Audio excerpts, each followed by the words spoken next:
I wish I had known about this stuff a long time ago. So easy to use. The results speak for themselves. I used Bellin Master Polish after 4 coats of Tru Oil and 4 coats of Minwax wipe on poly. I used the Tru Oil to darken it up a bit since the Minwax is seriously clear.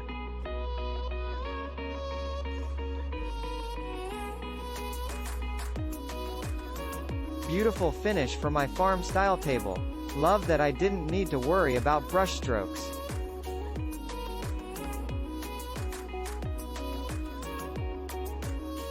It worked well. I used a paintbrush, as I found it gave a smoother finish. I tried regular polyurethane and it was incredibly yellow.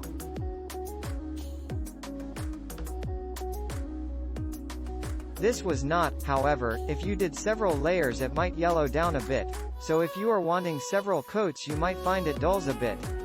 I tried it on a board first. If you check the picture below, you can see the oil base on the left is very yellowed. The water base is on the right. This is 1 layer of each, over white paint. Notice in the top middle right there is a dark spot. That was an excessive drip of the water-based, which let me know that if you put it on thick enough it will also be yellow, so I kept it thin with just 2 layers. Turned an 80s beat-up Ethan Allen piece into a beauty by painting white and then doing a coat of this water-based poly. I also diluted it by 1/3, with more water. I don't like the shiny and using a brush for finish always gets something in it. And I love that it's water-based and so easy to clean and doesn't have the awful fumes of some finishes. I applied this to wood that had been stained with regular stain, not water-based. The wood was cleaned well with tack cloth and this wipe on polyurethane applied.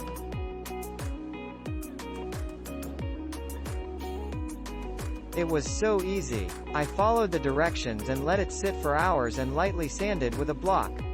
I ended up with 4 coats and I'm very happy with the look. Not shiny, but not flat. I wanted this table to be used and not get marked and stained and this did the trick. Very happy with it.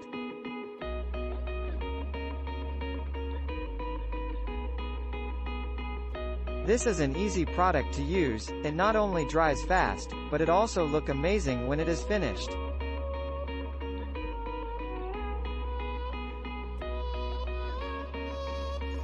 I purchased the clear satin wipe on poly. I was refinishing an old table. I think it's maple but not 100% sure. This was my first time working with poly.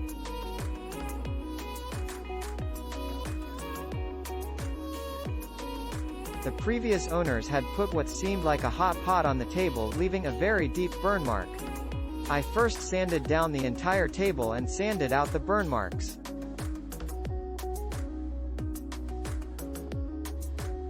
Then I applied about 4 or 5 coats of this poly. I used some cheap sponges I bought on Amazon. I just squirted a bit of the product on the table and used to the sponge applicator and lightly applied it evenly. I used a flashlight to shine on the table to highlight any bubbles. I just went over that area again lightly with the sponge. This stuff dries pretty fast so you need to work quickly.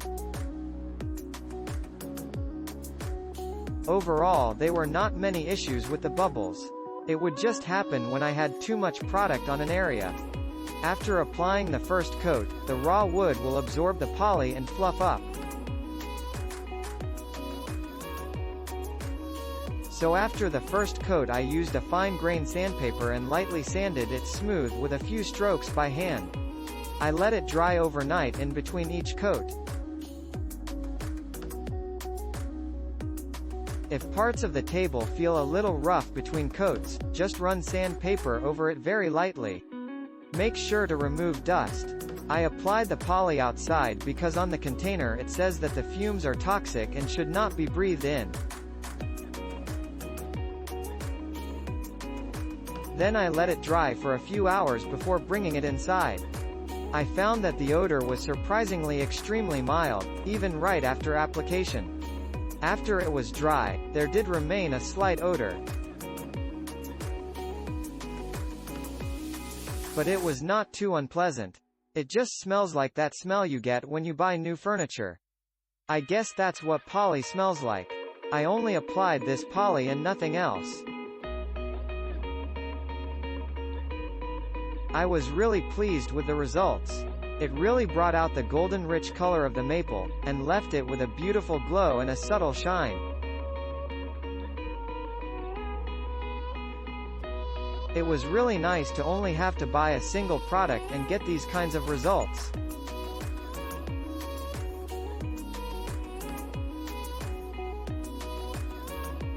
I build a lot of furniture, and have relied on oil-based wipe on poly as my go-to finish for years.